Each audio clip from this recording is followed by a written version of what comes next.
it's Yeah. been that bad, It's been so bad. We had to take a second mortgage on our house one time. I mean, we'll risk everything. Right. We'll do whatever it takes. I'll work Saturdays and Sundays. Welcome to the Dispensary Marketing Podcast, where we interview the top dispensary owners and experts in this space so that you can stay up to date with the latest trends and strategies that you'd otherwise miss out on. I hope you enjoy this episode. Cody and Maggie, thanks for hopping on the show. Absolutely. Thanks for having us. Yeah, Awesome. So why don't you give the audience a little bit of information about yourself? Tell us who you are, name of your store, and where you're located. We are Everbloom. We are in Colorado. We have 2 Denver locations. We have one in Wheat Ridge, which is just outside of Denver. You can consider it Denver. And we have one in Rifle, which is out past Glenwood Springs. If you know Colorado at all, it's just west of Glenwood Springs on I-70, so about 3 hours from Denver.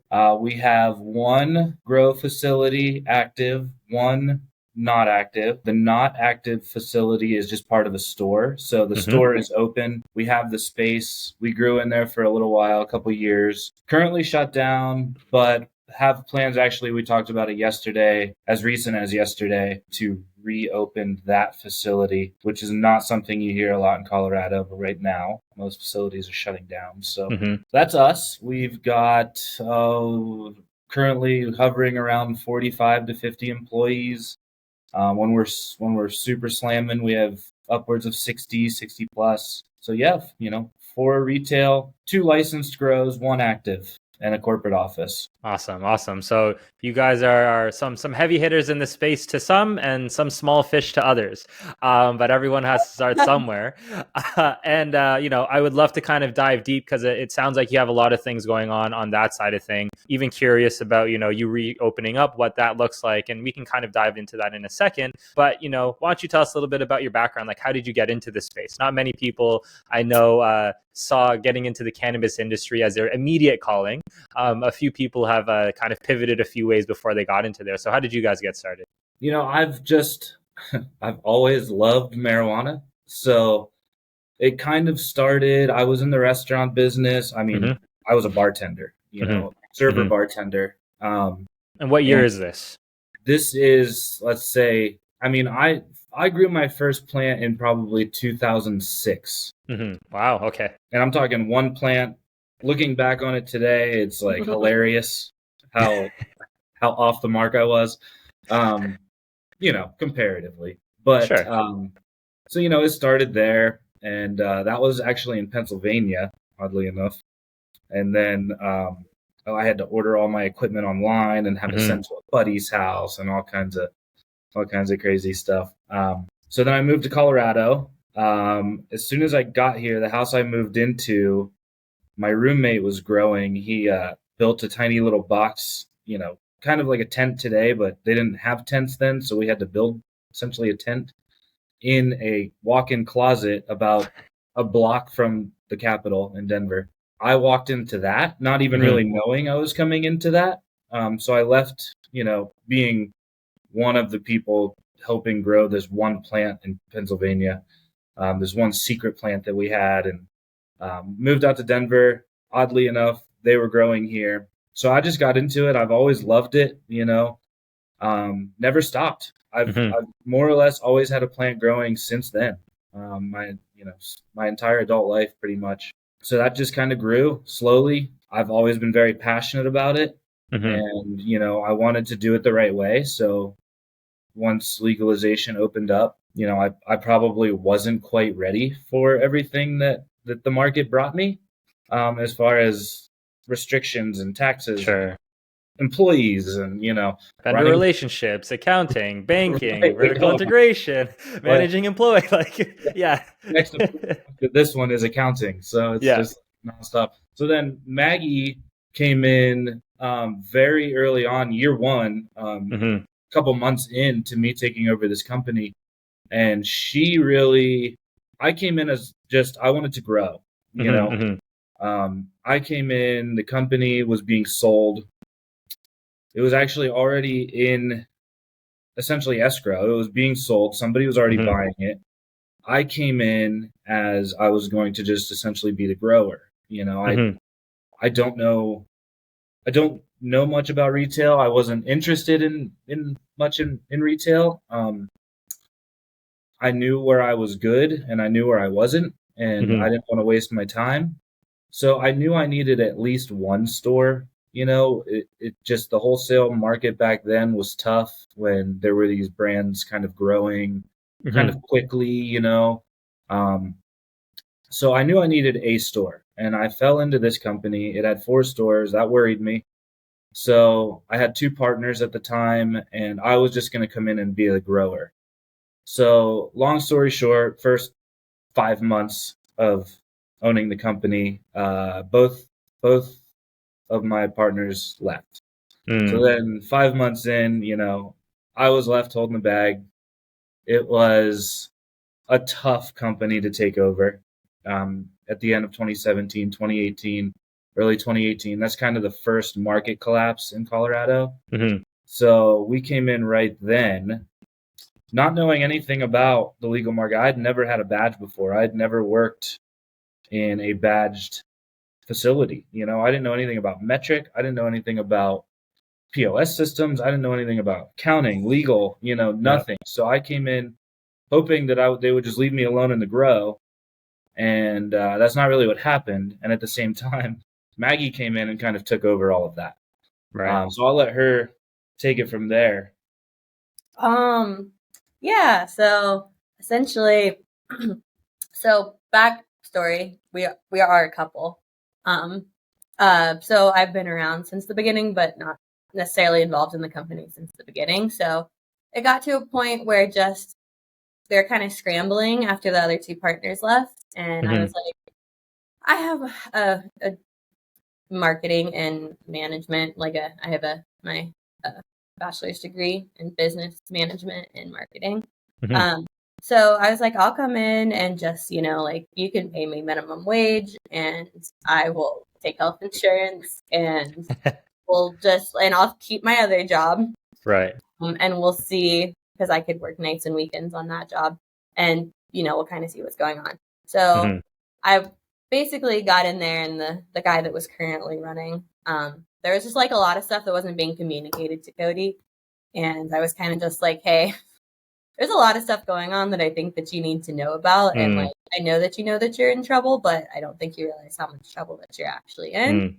But, I think that there's ways that we can start to fix it. So within, I would say, 2 or 3 weeks of me being there, I was just helping. I was just supposed to pay bills, and she was counting cash. Picking up and counting cash, and it was like, I trust you, so you're somebody that is, that's kind of a weird position to fill within these companies. Somebody that you trust to drive around, pick up all your cash, count it, because we were all cash at that point, so we were just pulling money out of safes. So yeah, so I came in just kind of to help do that, and just kind of just help in general. And pretty quickly, I just kept kind of just noticing these things and going to Cody and going to some other people on the corporate team about it. And yeah, within 2 or 3 weeks, the current president resigned. And then I was all of a sudden, I was running the company, which was not the expectation whatsoever. So then it kind of just wound up being Cody and I, and we mustered through some pretty tough times. The pandemic happened, and every day it was are we going to make it? Are we going to make payroll this week? Because if we get shut down, that's it. And then we never got shut down. Well, we got shut down for about 3 hours, and then Denver was like, no, we're going to open dispensaries again. It literally, we were writing COVID policy as fast as Denver was changing COVID policy. Right. It was changing daily. So we never had to shut down, for real. And then the COVID boom happened. They threatened it. And 3 hours later, they threatened it, and then there was lines around the corner at every dispensary in Denver, and then they were like, okay, never mind. You guys can stay open. You're essential. Well, there's a ton to unpack. I have a bunch of questions, but even before I touch into that, there's one thing that stays consistent, I think, across entrepreneurship is, what I would say is walking through the fire. It's how can you walk through the fire and then continue walking through the fire to see if you can get out the other side, right? And you really don't get burned up until you actually stop. So I always want to, give kudos and congratulations to those people that are willing to stick it out, because just hearing where you guys started, I mean, it sounds like an absolute fire. We talk about putting out fires and, got to put out this fire, my Friday's taken, my evening's taken, got to put out this fire. But it sounds like it was more of like an engulfing flame when you kind of came in. So I just wanted to say, if somebody hasn't given you your flowers to kind of bear this stuff, I want to be the person that does that, because I'm always appreciative of people who do that and also are willing to tell their stories of like, yes, it is cliche to say, don't give up, don't give up, don't give up. But eventually when you don't give up, things will happen. So, Thank you. Yeah, thank you. No worries. We don't tell the story much, so, it's a long one. So yeah. Appreciate it. No worries. So my question to you then, Maggie, is what made you stay? I mean, I don't think I would have stayed if I didn't have like legitimate buy-in. He's my partner. We were doing this together. I don't think if there was that aspect of it, I could have handled it like as well as I did. I think the only reason that we were able to kind of get through what we did, and we collectively had to take pay cuts. We had to do epic stuff. We had to get creative. And, if I wasn't invested in him, as a person, and we weren't invested in each other, there's just absolutely no way that I could have done what I did. And I think my buy-in, like my true legitimate buy-in, like I couldn't be any closer to it, is what carried it through. Right. And how, because I don't know if you're selling yourself short, but you kind of just like, I have this business marketing degree kind of thing, and I'm hopping into here, right? You weren't like, yes, I got this covered. I'm an operations master. I can handle all this stuff. You're like, yeah, maybe you can pay me minimum wage and we can see how it works.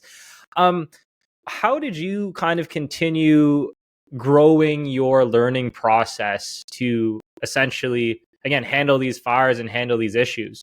Because initially it sounds like you just knew that these problems existed. And it sounds like you were just the conduit of communication between Issue and Cody.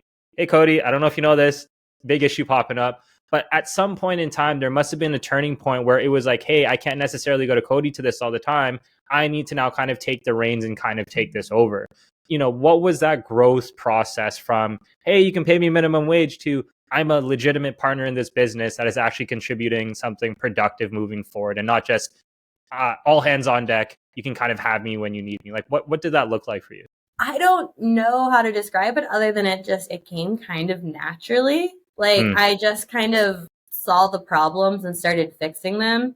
And I mean, at first, and when I say at first, I mean, this was probably maybe a month or 6-week period when Danny or the old person, was still there, that I would just kind of go to Cody and point it out. And then it kind of just started being like, okay, this is how I think we should be handling it. Sure. We can't continue on this path. I just kind of started basically running on just reacting and trying to solve the problems the best I could, and kind of learning as I went. I knew what made sense, what didn't make sense, and I did my best to research and like reach out to people about the stuff that I didn't understand. And I'm not gonna lie to you, like there was letters that we would get from the city of Denver or the state of Colorado or something that is like something that we completely missed, that we like never thought about because we didn't even know that we needed to have it. So there was a lot of stuff that wasn't done correctly from the get-go. And like we actually learned by finding out that stuff wasn't done, and then having to snap into action to get it done. And then, it got put on the calendar as something that has to happen every single year, as something that we know that has to be kept in line. So, I mean, we really were flying by the seat of our pants. And then I think I just kind of commanded respect somehow from everybody from the get-go, which was really weird. Because I was like just turned 27 at the time. I was pretty young, and I was dealing with, the people that we bought the company from, and like a lot of men and stuff that were older than me. And, I think a lot of it was just sifting through that kind of mentality that a lot of, men that have been doing business have been spitting for a long time. And I was able to kind of just sift through that and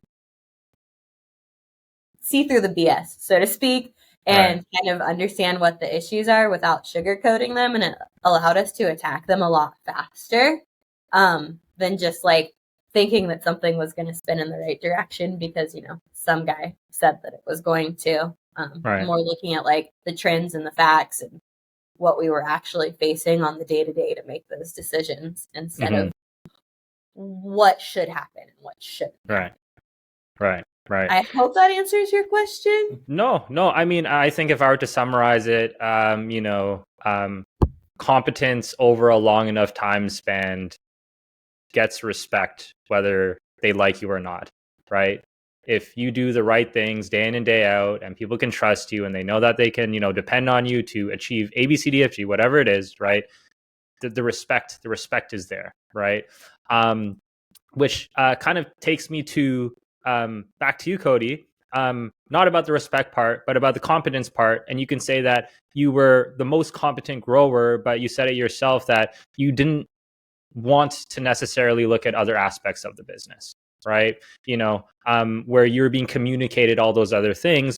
What was the switch for you then to be like, okay, I'm partner, owner, operator, majority stakeholder in this business at this point in time anyways, where the business really needs me to wear a couple other hats, I need to now step out of the grower hat and kind of look at other things.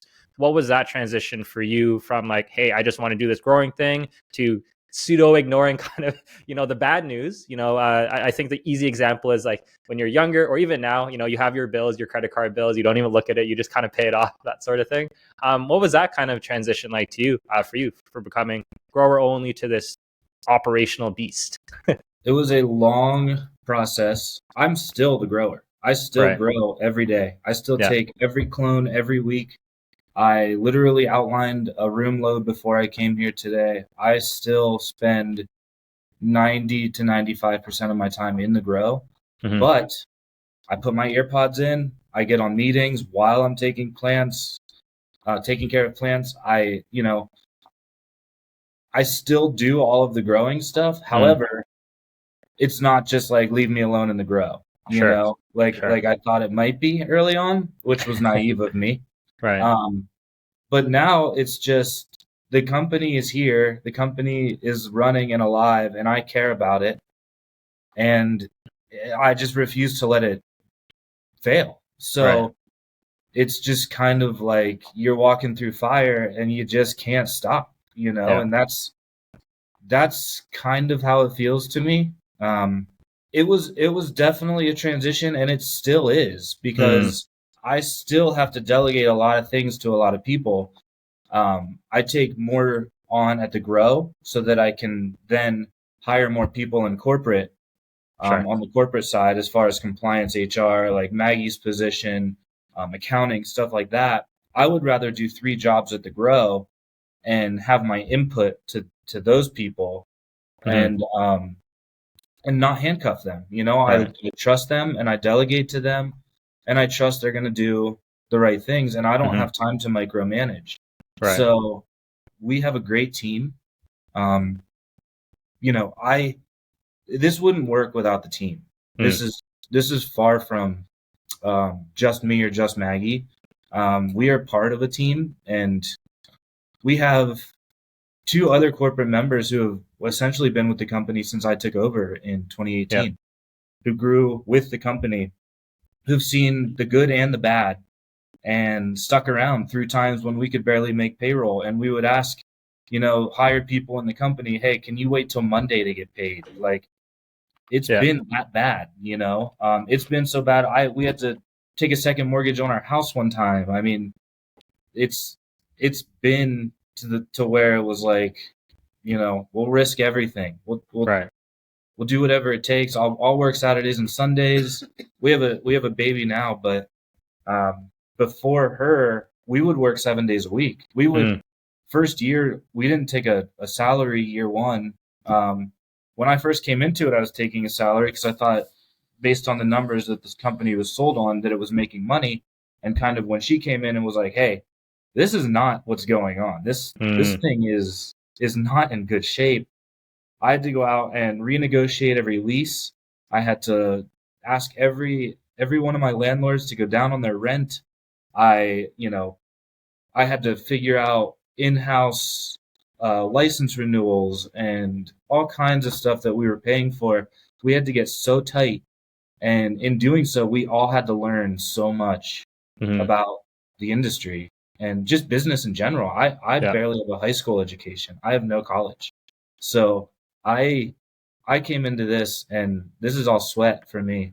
This Sweat is equity. all sweat equity. It's I don't have an education. Like I said, I barely made it through high school. So I came in and it was just forced. And it's like, I refuse to give up because this is what I've always wanted to do. Even today, it's like, if I wasn't doing this, I don't know what I'd do. I truly don't know what else I would do and enjoy my days, Right. So it's just, we're here. We give it 110 every day, Monday through Sunday, every single day, no matter what. If we were working all day Saturday, I mean, we would have to take turns going out to the car with our baby and taking drives and walking through Home Depot while the other person is dealing with something at a store or this or that, we just make it work. There's no other option for us. We refuse to let there be another option. Again, I don't know if that was a linear answer. No, look, I love it. I mean, aside from obviously us chatting about like just the cannabis industry as a whole, retail owners, dispensary owners and stuff like that, I think there's an underlying story that everyone has. And, on each of these podcasts, we very much start off with this little segment. Tell us a little bit about yourself. What was your background? How'd you get in? And same question, a range of different stories of how people kind of got into this space, right? And the underlying theme is just overcoming, right? Overcoming something, right?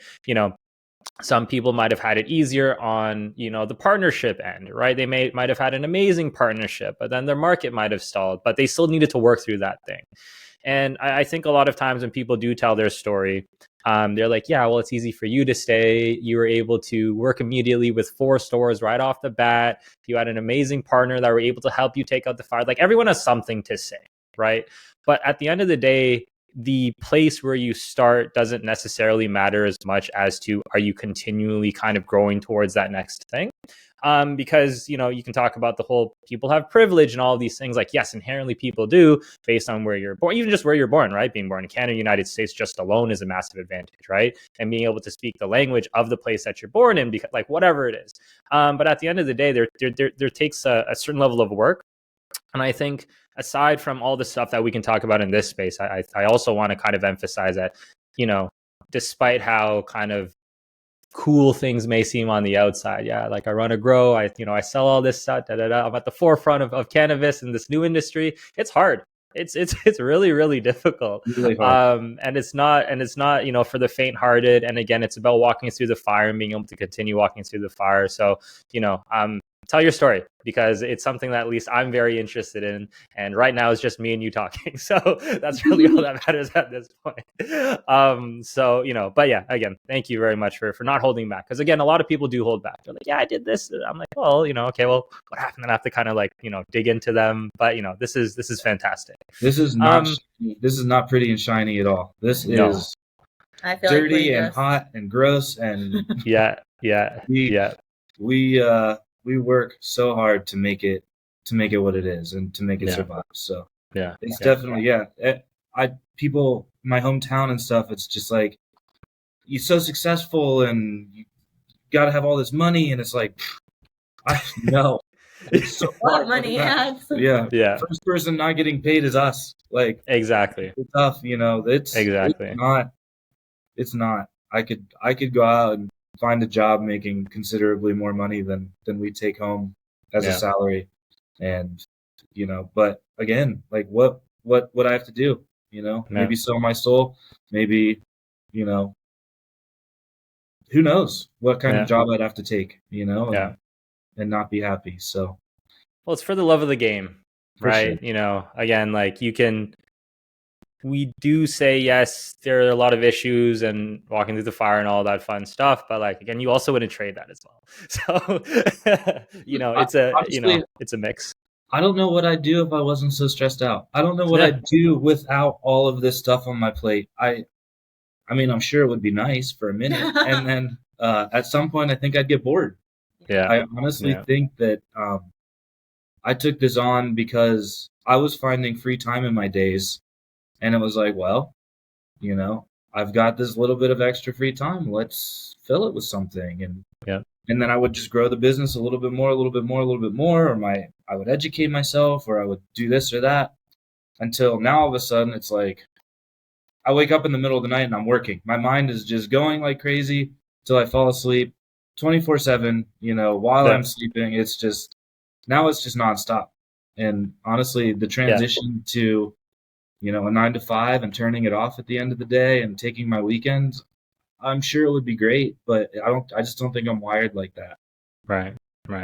Both of us, So, honestly. So what are your, what would you say your guys' biggest challenges are right now? I don't even know. What's the big hill that you're trying to fight at this point in time? I mean, the biggest hill in general, I'd say there's two major ones. The first is just overall, like the price compression in the industry, especially in Colorado. It goes back and forth between Oregon and Colorado, but we have some of the cheapest marijuana you can find in the country, but it's still just as expensive to grow it. And Denver is still one of the top 10 most expensive places to live in the country, as far as major cities are concerned. So it's the price of cannabis going down and the price of production going up, and everything already being taxed for weed. People just think like they can charge more for this, they can charge more for that just because it's marijuana, when they don't realize that our margins are already extremely slim, and any margins that we have are eaten up by 280E tax, which is, they call it the drug dealer's tax. And I'm sure you've talked about this multiple times on your podcast, but you end up paying taxes on money that you didn't even close to make. I pay out $1 million in payroll to my dispensary employees, and I have to pay taxes like I made that $1 million, even though I paid it out to them in payroll tax. So I'm, it's like, $370,000 on money that I already paid. So that kind of stuff just kills you. And then the second thing is the price compression. And then the second thing is just people in general in this economy not really wanting to spend their money on marijuana in general. Right. It's one of those things that I thought was kind of recession proof.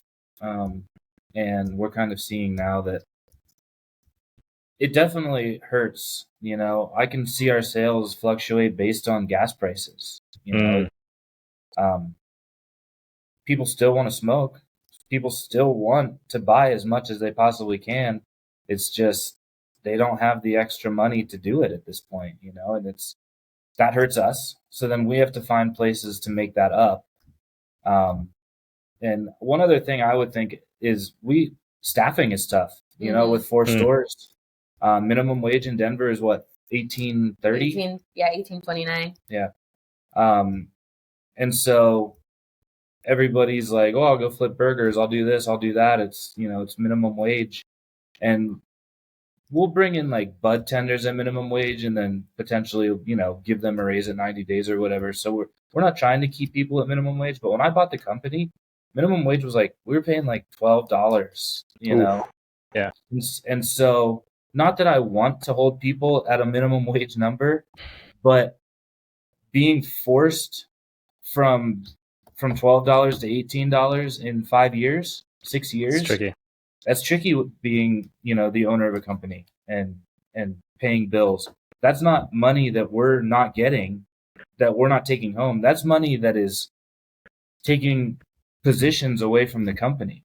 That is money that we have to buy cheaper cocoa, or we have to find cheaper pots for our plants, or I have to do 2 jobs at the grow now, or I have to do 3 jobs at the grow now. And Maggie has to be the accountant, the COO. She has to, be HR.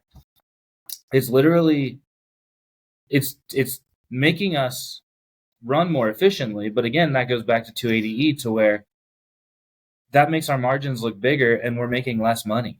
Yeah. We're doing less gross volume, but because we're running so slim and we're wearing so many hats each, that makes it look like we're actually making more money. Right. And that hurts us in the end. So it's just like a compounding issue constantly. Trying to find, honestly, we have pretty good retention. There have Customers keep on coming back. Well, I'm talking employee retention, but yeah, we have good customer retention too.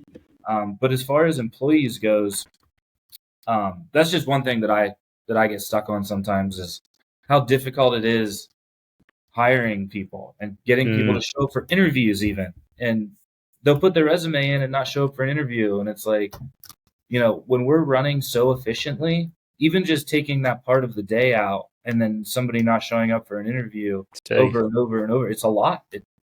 That time is so much that we're not getting done. Or anybody, I'm obviously not hiring trimmers personally. I'll sit there sometimes. But just a lot of that stuff. Right. We've got really good people. We've got stores where there's people there for 2, 3, 4 years. And then just people cycling at like a bud tender position over and over and just getting that one spot filled. And then we're so lean that one person calls off or one person quits and it like completely disrupts everything. Yeah.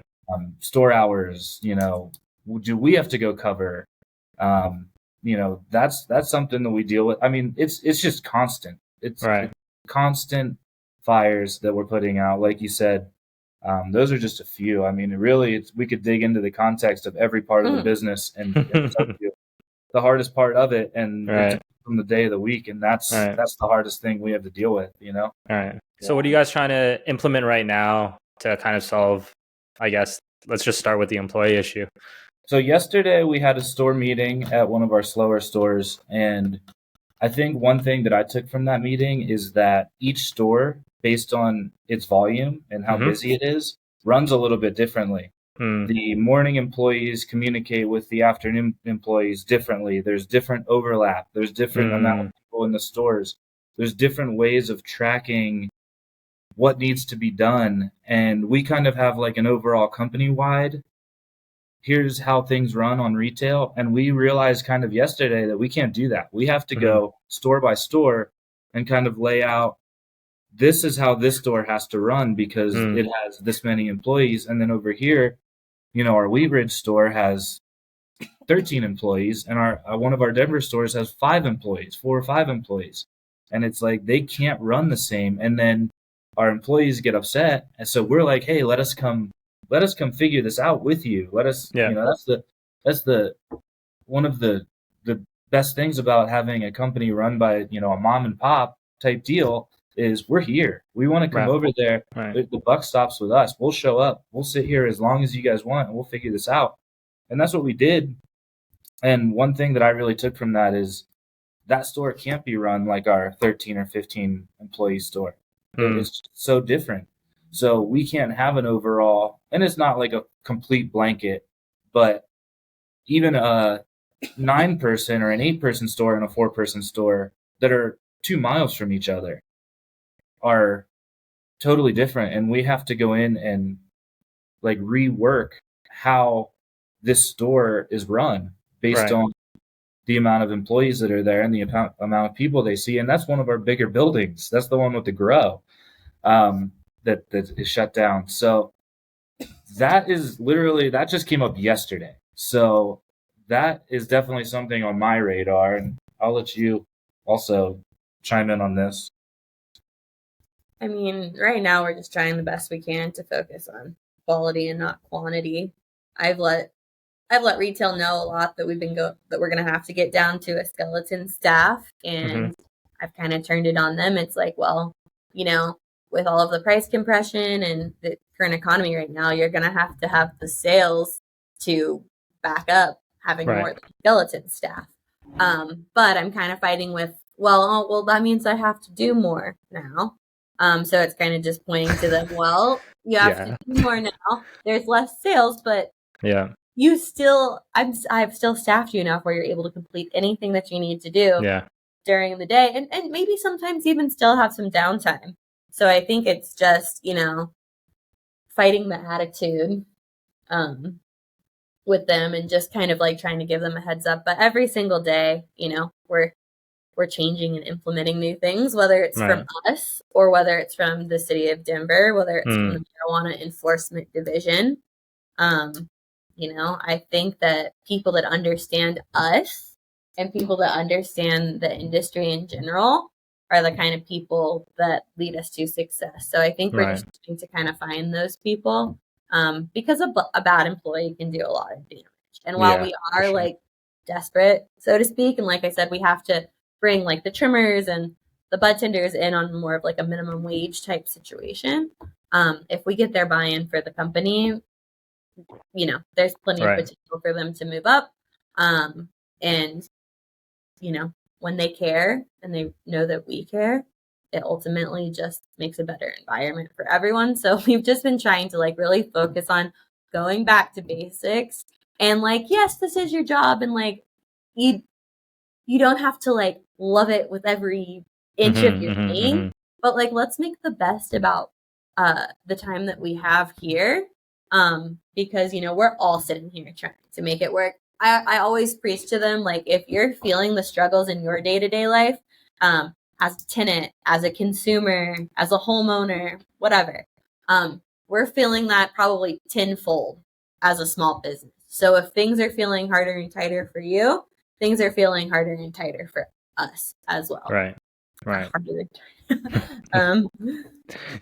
Grammar not proper there. Sorry about that. But before we continue, if you're enjoying this episode and are looking for some marketing help for your own dispensary, you can check us out at cannabudmarketing.com or visit us in the links in the description below. Now, on to the rest of the episode. No, so I think you bring up an interesting point to where it's like, so the first little bit of this call, we were discussing how you guys essentially ate dirt for however many years to be able to get to this point and still continue to eat dirt.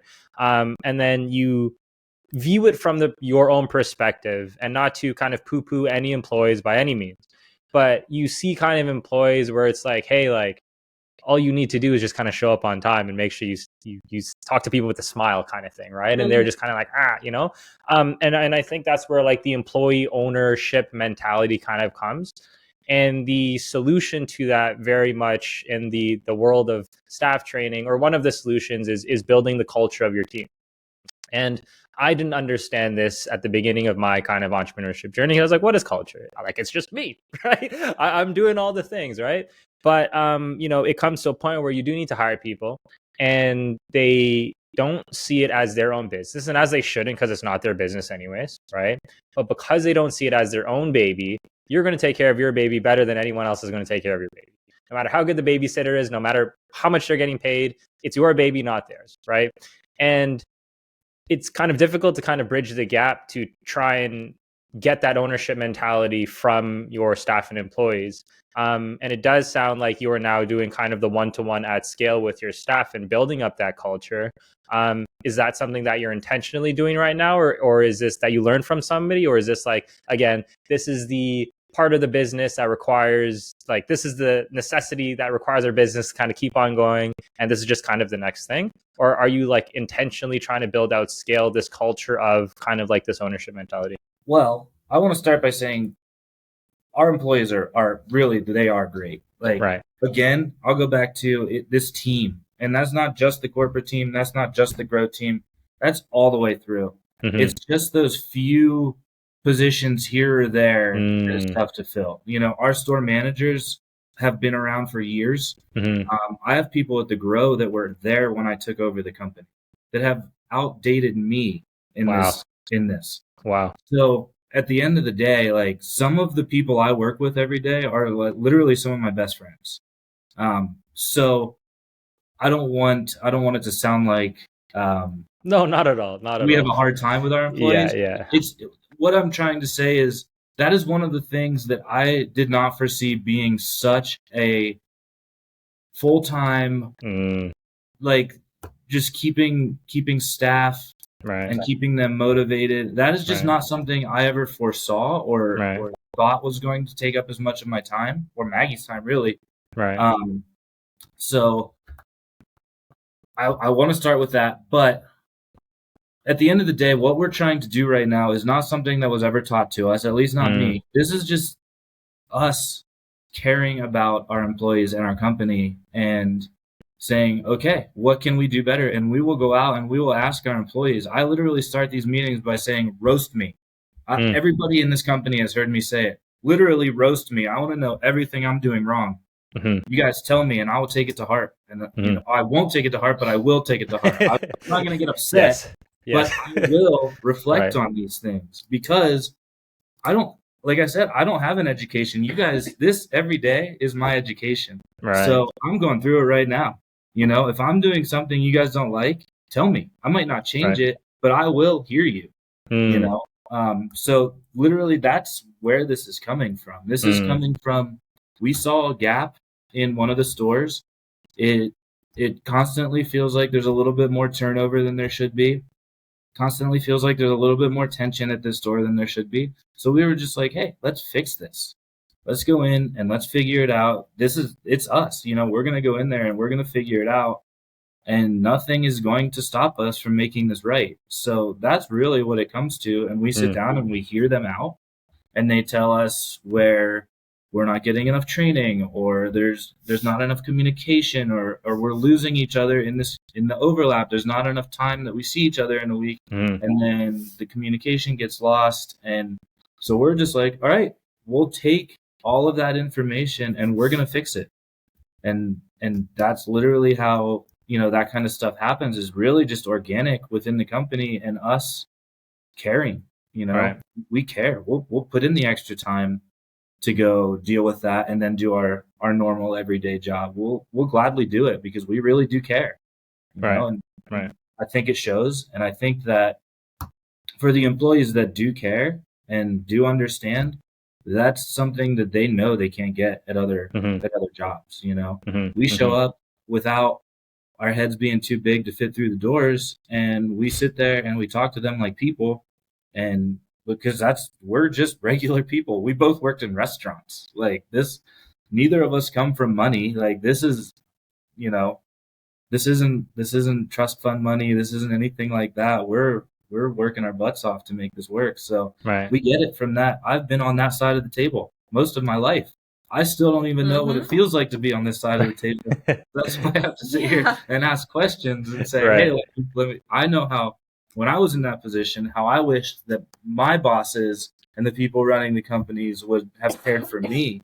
And so for me, it's like, not even just for the business, as a person, you know, it's just like, I want these people to enjoy their job. They literally, people are coming in this store to buy weed. This is the best part of their day. People just got off work. They're showing up here. Like, you know, let's greet them and be happy and sell them some really good product that we all really appreciate and we all work really hard for. You know, it really is a pretty cool job. 10, you know, not 10 at this point, but 20 years ago, you know, it's like, I was showing up in a Wendy's parking lot and buying weed out of a trunk. You know, it's like, and there wasn't as nearly as good of a selection either. They said, "Hey, I have this, pay me or don't." I don't have. Exactly. Yeah, exactly. And the customer service wasn't necessarily given with a smile either. It was, I got some stuff. Anyways, so we spoke about the staff and the employee part, which is obviously one of the most important pieces of the business. But another very, very important piece are the customers, right? Because they're the ones that bring in the cash flow, the blood of the business. How do you guys go about bringing in new customers to the business, and then also trying your best to make sure that they continue shopping with you versus, you know, someone else? So for us, especially recently, we really don't have very much means at all to spend money to bring customers in. So we have to kind of do it organically, which goes back to the employees and why this constant relationship with the employees is so important, because we basically only have customer experience, customer service and word of mouth to kind of get people. And we are on, you know, some online platforms, but we don't spend any extra money on marketing. So our pillar has always just kind of been like, we have good flower and good customer service. And we sell 100% of our own flower. Always really have. We've brought in some wholesale a handful of times, 3 or 4 times in 6 years. So everything you see at our stores, flower wise, is our product. Always, we make our own strains. I do want to say we sponsor a club in Denver too. Anything we can trade product for, or we have to get creative, and so that's the kind of stuff we do. We ask, say there's a MIP that we work with, or an infusion company, or an edible company. We ask always. That used to always be part of my spiel when I would sit down to these meetings, which I don't do anymore. Maggie now does, but I would always say, hey, put us on your social media, please. Just say this will be at an Everbloom store or whatever, stuff like that. Or, like I said, we have a buddy who owns a club, a venue, and he puts us on all his live streams, and we essentially sponsor the green room there, and just stuff like that. But again, yeah, we strive to put out a consistently good product. And it takes a lot longer to bring people in. I will say that. And when things are good, we do market. I've run print ads. We've done everything that everybody else has done. But at the end of the day, the ROI on that we just don't have the cash flow. It's more like I'd rather use that money to get our other grow up and running and put our flower in other stores, because that's really what speaks. Is the quality of our flower. Do you find, and this is 100% devil's advocate because I have no clue, do you find that having only your products in store is hindering you from growth because you can't leverage the status from the other brands that are out there? Or do you think it's more of a differentiator that, hey, we have like different things that you can't get anywhere else and it's only exclusive to us? How do you think that works in your favor or against? I don't think it necessarily works in our favor. I think that being able to bring in these other brands that market well would be huge for us. There's flower brands that are really, really good, that are better than us. I'll say it. There are definitely brands out there, and there are grows out there that are better than us. I'll never sit here and say I'm the best grower or even close to it, because that's subjective. But then it's also just, I hate it when growers say that. It's like, oh yeah, we can. There's a whole long conversation about growing. What's this testing? Corruption. Yeah, there's like a guitar player, and it's like, well, says who? Yeah, exactly. So I definitely think that being able to bring stuff like that in would help. It's a lot of those other companies market well, and that's what makes them stand out, and that's what makes them popular. Also, they put out good product, or they're going to go away. Of course. But their marketing would help bring people into our stores, definitely. But we would have to shut down our grow or considerably downsize to be able to afford stuff like that. So we're just kind of, luckily we put out a good product, but we are kind of forced into where we are. We're already wholesaling our flower. We're already producing more than we sell at our stores. So for us to go out and buy like wholesale flower, and obviously we buy, other products, edibles and gummies and, drinks and chocolates and all that kind of stuff. But as far as flower goes, I definitely think that it would help. We could definitely leverage those other companies and those other brands to bring people into our stores, and probably still make decent margins on the flower.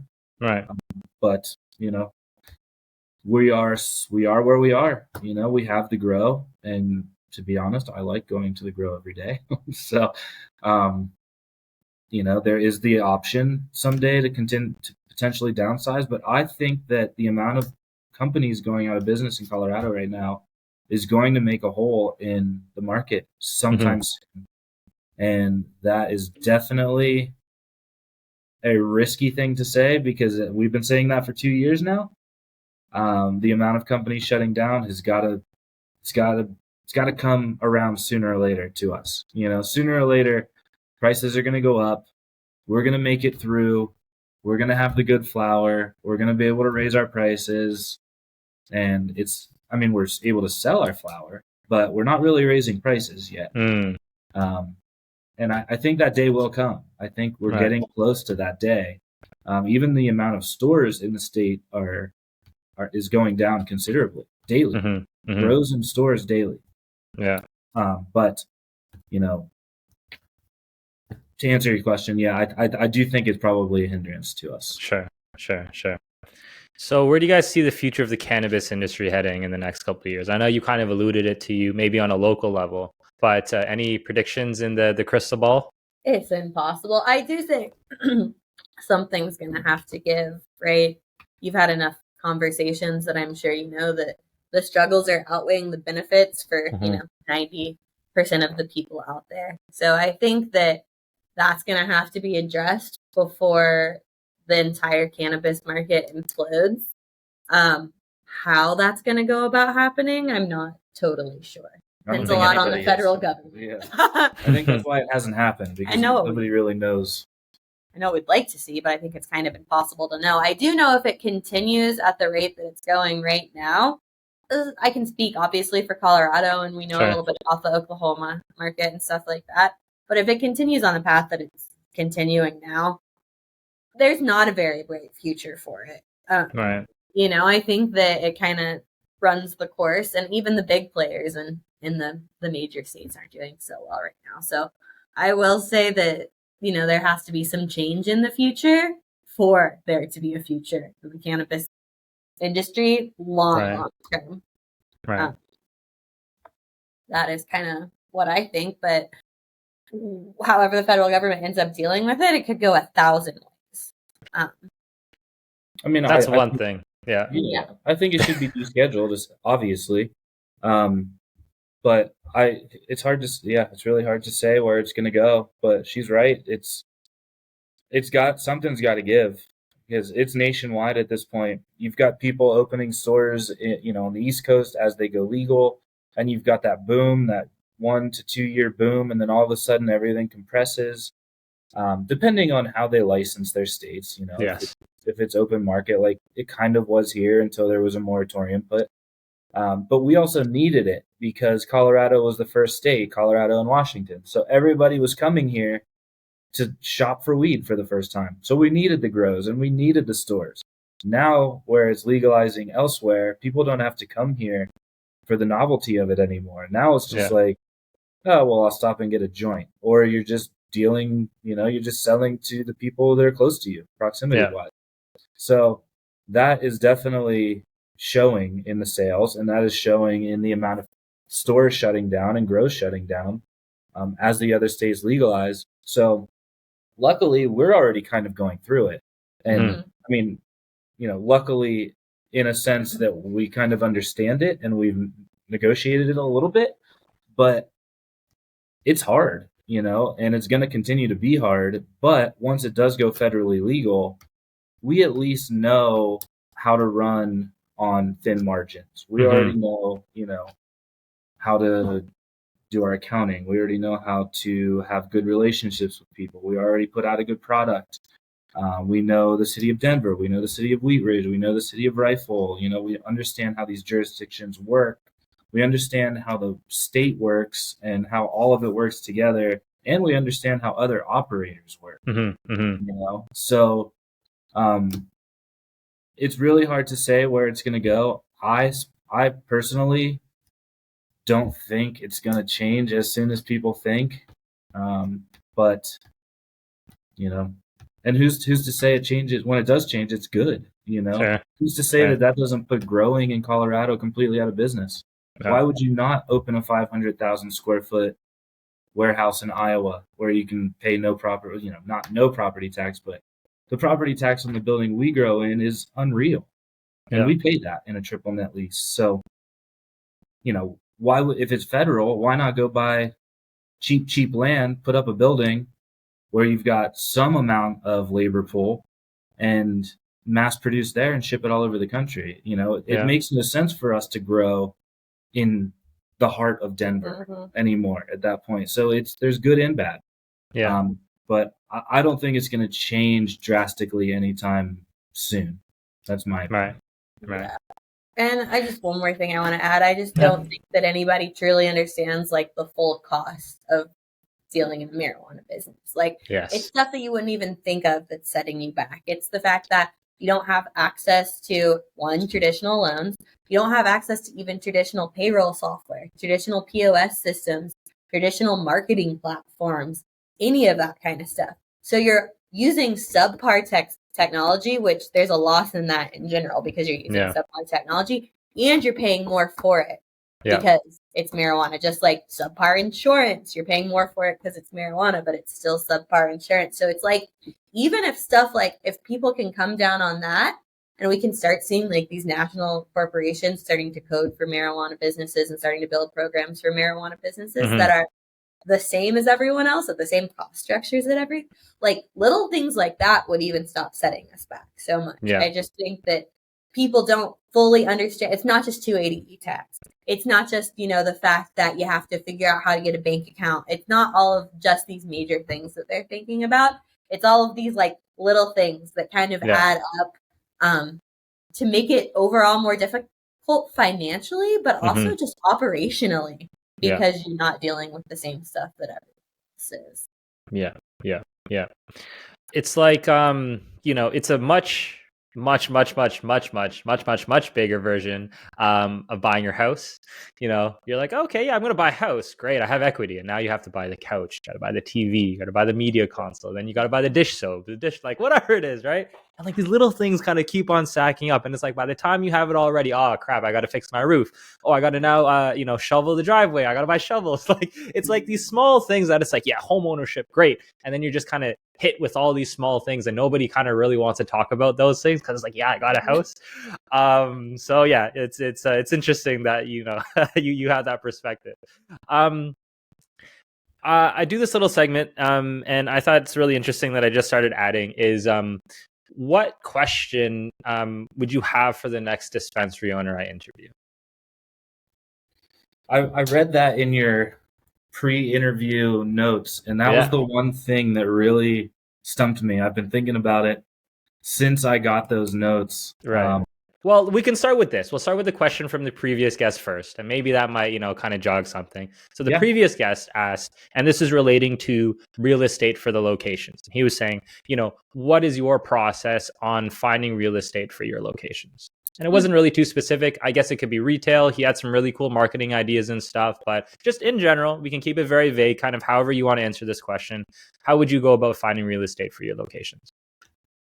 That's tough. We in Denver, I don't know how it is in other states, but in Colorado, there's a 1,000-foot rule. You have to be 1,000 feet from another store, a daycare, any kind of rehab or treatment facilities, schools, churches. And then you have to find somebody who will rent to you, unless you're buying, of course, in which case you have to find hard money, which is more expensive. So then you have to find somebody who will rent to you, and you have to find a building that is not already taken. Yeah. And at that point, you want to make sure it's not at the end of an alley, and as close to a main street as possible. So there's a lot to it. Yeah, we went through this, and it has to be zoned correctly. So there's only a couple little pockets of zones that you can be in, and within that zone, it's 1,000 from church, 1,000 from school, all that kind of stuff. So all of this is to say, you don't really have that much of a choice in the matter when it comes to finding real estate, specifically for dispensaries, specifically in Denver. Or any jurisdiction around Denver, really. I think it's like that. It's like that in Wheat Ridge too. So it's tough. I mean, if you've got deep pockets, you can go in and find a location and go in and talk to the people there and say, hey, I'll pay to relocate you, and I'll do this and I'll do that. And there's people who can do that, and it probably works out, and they probably get a store that is very busy. We are not those people. So we went out on the hunt for a location a couple years ago, and it was so difficult. I mean, I couldn't find one. Then there's on top of that areas of undue concentration. So if there's within a subsection of the city, so like there's neighborhoods within the city of Denver. If that neighborhood has too many licenses, you can't take a license there. You cannot put a license there. So then you completely licensed out of that neighborhood. So then you've got to find the neighborhood, the zoning, the 1,000-foot rule. Yeah. I don't think you realize how many layers there were to this question and how complicated it was. Really, really difficult here. Yeah. You know, and then to get to be on a main street or something, that's tough. So there's one main drag, Broadway. It's like a main road, and they call it the Green Mile in Denver. So there's 4 on a block sometimes. They're across the street from each other. They're directly next to each other. So they found a loophole. Well, early on, I don't know how soon the 1,000-foot rule came into effect, but early on it was 1,000 feet as you walk. So then these people would say, oh, well, if I have to walk all the way up here to this intersection, cross the street, walk all the way back down here, that's 1,000 feet. So that guy is across the street from me, and I can literally toss underhand a ball and hit his store. Yeah, but he has to. I have to walk over 1,000 feet to get there. So then they changed that rule, but now all those stores are grandfathered in, and it's a great drag of the city where a ton of people drive. But it's literally, that's where the cookie stores are, or the one is. That's where everybody thinks they want to be until they get there, and it's like it's so saturated. Right. But you know, then there's that. Then you've got the jurisdiction where they will take you. You're zoned properly, and all these grandfathered stores are there. And then you have to deal with all the competition right there around you. So finding real estate has been a struggle that we have never accomplished. Yep. That's what maybe I'll add this to the next guest and see if they have an answer. You know, we were buying one of our buildings. The name of the game is more like, if you have the real estate, sure, try to acquire it. Essentially, right. But yeah, that's interesting. Do you know what state that owner was from? I do, but it's like on the tip of my tongue. I've been literally trying to remember exactly where he was from this entire conversation, because it would have given you a lot more context as to exactly where he is. If I could go out and pick a store or a location, it would be, you know, on a corner, very busy corner, lots of parking, lots of signage. You know, that would be ideal. Yeah. I will not go somewhere because the parking sucks. I will not go somewhere because I have to flip a U-turn in the street. I will not go somewhere because it's not on my side of the road and I have to cross traffic. Yep. So if you can take up 2 roads and be on a corner, that's huge. A very busy corner. Yeah. Where you've got a huge parking lot where you're always going to be able to pull right in, park, get out, get in. Big enough store, but not to where you're paying too much. Yeah. You know, that's what I would look for in a perfect world. I would look for somewhere not in Denver, but where the 6 of your license is. Yes. So do you have a question that you might want to ask?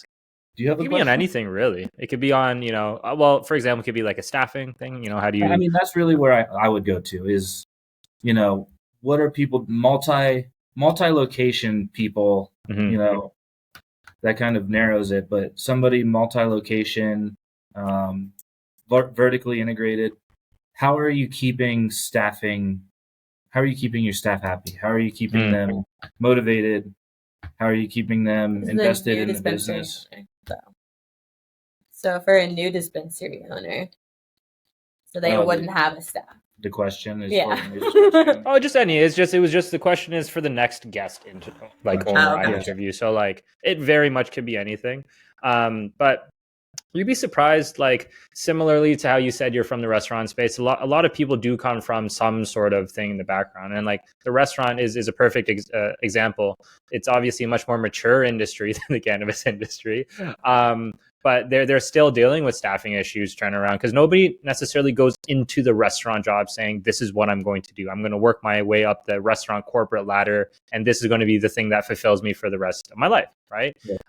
So it's like bridging that gap of like, how much can I possibly invest in my employees' happiness but then knowing that they're going to leave anyways, right? And then there is that balance. So you'll be surprised. And you know, just stay tuned for the next episode when I ask it, and then, you know, I'll have that for you. And we're happy. We're happy to be a stepping stone for people. As long as everybody's happy, you know, they leave on good terms. Yeah. It's like, I tell people that all the time. Like, I'm happy to be a stepping stone. I'm happy to give you a reference. Yeah. You know, give me some notice. That's all I care about. You know? Yeah. And if that employee's given me the right amount of time, like, my biggest hope is that I can coach them to somewhere where they can like spread their wings and fly. That's not happening from an employee that's staying 90 days. You know what I mean? Yeah. That's happening from an employee that's already invested a lot into us, into the company. And we're happy. We're happy that they're taking the next step in their life. Yeah. So it might be interesting, and I don't know if this is a play, but you know, referrals in general are a massive source for businesses in general. You know, you see it all in the real estate people saying, yeah, if you like the way I sold your house, you know, please refer me, and, you know, to somebody else, right? But it would be interesting to see if you, and again, this is pure hypothesis, but if we're talking about the value that you can provide to an employee, and you say, if I can provide a 10 out of 10 value to an employee, in terms of optimization, that might be too much because they're going to leave anyways, right? Because you're giving all of your time to the employee, and like, that's obviously not feasible, right? So you have to figure out what mix of time and money and resources can you give to that employee so that they do the best job possible, that doesn't hamstring your time, resources, and stuff like that, but then they also stay, right? So that's a fine balance. But if you can possibly expand the lifetime value of an employee, where I don't know what the rate of referrals of existing good employees are, that might also be an interesting play, to where it's like, yes, I'm a stepping stone. And then if you have somebody that is within your network that would, you know, work for us, please let them know. And then you get the vouch from them. And then hopefully, you know, people within the same kind of character are friends with the same character, right? So in general, if you have a responsible person, hopefully they will also have a friend that's a responsible person. And that might be beneficial, because then you can say, hey, I know I can invest even more resources in this employee. And even though this person as an entity isn't going to stay, they're going to refer somebody else. And then this goodwill is going to transfer to this person. So I don't know, food for thought. That might be something interesting. That's a great concept. I totally get where you're coming from. And it sounds great in theory, right? But it's like, what does it look like in practice? You know, I can give you the hypotheticals, but like, that's the name. You'll always run into something, you know, it's the greatest idea until it's not. And it's like, something will always come up, but that's a great place to start. You know, that is something for us to keep in mind. That will definitely sit in my mind for a while. Yeah. No worries. So what's next in store for you guys over the next little while?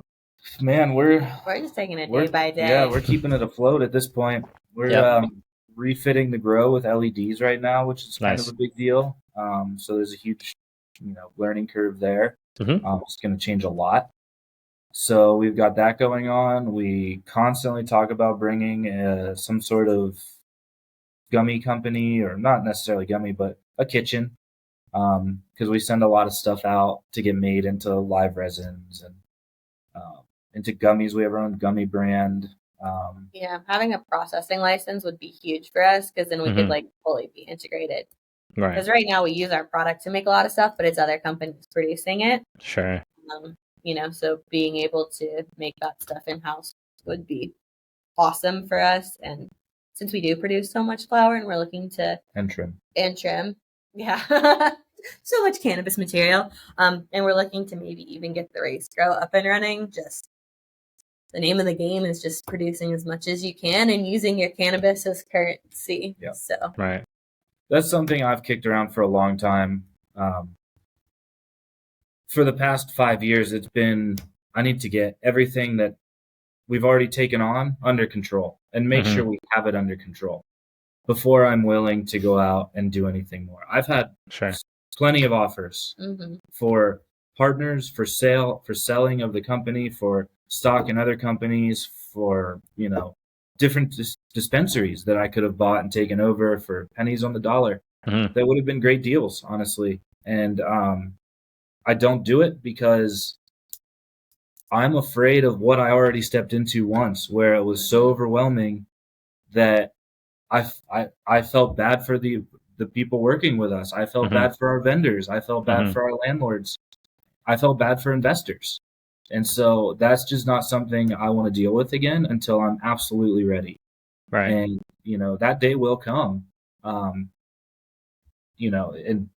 we will be ready for it. That's really, the next step, whatever it might be.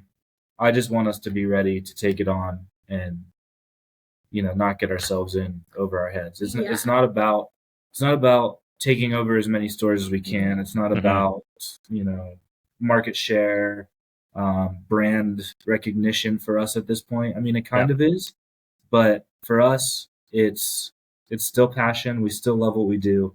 We want people to know the brand, obviously. But for me, I still want to put out a really quality product, and I want people to really hang their hat on that. The people that buy it, the people that sell it, people that produce it. And so what comes next will probably be based on those things. Right. And whether it's a infusion, processing company, or another dispensary, or we, change the grow location, whatever it might be. Right. We're open to whatever. It's got to be the right move. It has to make sense. Yeah. And yeah. Definitely expansion traditionally, just like going out, growing Everbloom and getting more stores. That doesn't necessarily make sense for us. We're already semi-vertically integrated, so completely vertically integrated. It's super interesting. You hear, again, kind of people in business for a while. You first start business. Yes, I want to take over the world. You kind of continue doing at it. And the lesson learned eventually is patience. Right? It's like, it's patience at the end of the day, right? It's eating the dirt and knowing that on the other side, things will be okay. And, eating the dirt doesn't taste any better, but you kind of get a bit more comfortable, on the days, the ins and outs, right? So it sounds like you guys, there's a level of character growth from just listening from your guys first starting the story to about now, much more stoic, much more problem solve it, and just kind of keep on going back and forth versus, oh my gosh, everything is going wrong, right? So, it was definitely a lot more scary when the problems would pop up early on. Now we've been through so many that it's just like, what's the fix? Another day. Yeah, there is a fix and we're going to find it. So before we start getting too upset, let's just figure out where we have to go with this. There is a fix and we'll figure it out. We always do. So let's just stay calm. Let's figure out what we need to do and execute. Awesome. Being calm is key. Where can people find you if they want to get in touch? Feel free to plug everything, website, social medias, emails, whatever it is. It's all The Everbloom. So TheEver. So theeverbloom.com. Our Instagram's Everbloom_cannabis. It's got kind of everything on there. We also have store specific Instagrams, but they go up and down. But Everbloom Cannabis, it focuses on our stores and our grow. We don't have a ton of presence, but as soon as we can find the staffing and the money for the staffing, maybe we'll have more of a presence. Yeah, we've never really put a ton of time into that stuff, but you can definitely reach us there. Yep, we're on Weed Maps. We're on Leafly. We're on iHeartJane. info@theeverbloom.com. Yeah. Awesome. Perfect. Well, Cody, Maggie, I think there are a lot of golden nuggets in there, not just about the cannabis space, but about, just life overall. Thank you for sharing your guys' story. Until next time, we'll do another one. I'll see you later. Sounds good. Bye. Thank you. Thank you for listening to this episode of the Dispensary Marketing Podcast. My name's Brandon Kwan, and I'm the founder of Cannabud Marketing, the #1 marketing agency of choice for dispensaries, both in the United States and in Canada. If you ever want to get in touch with me about any marketing strategies, tips, and tricks, I can definitely help you. Just go visit our website at cannabudmarketing.com. That's CANNABUD marketing.com, or just check the links in the description below. Until next time, talk to you later. Bye.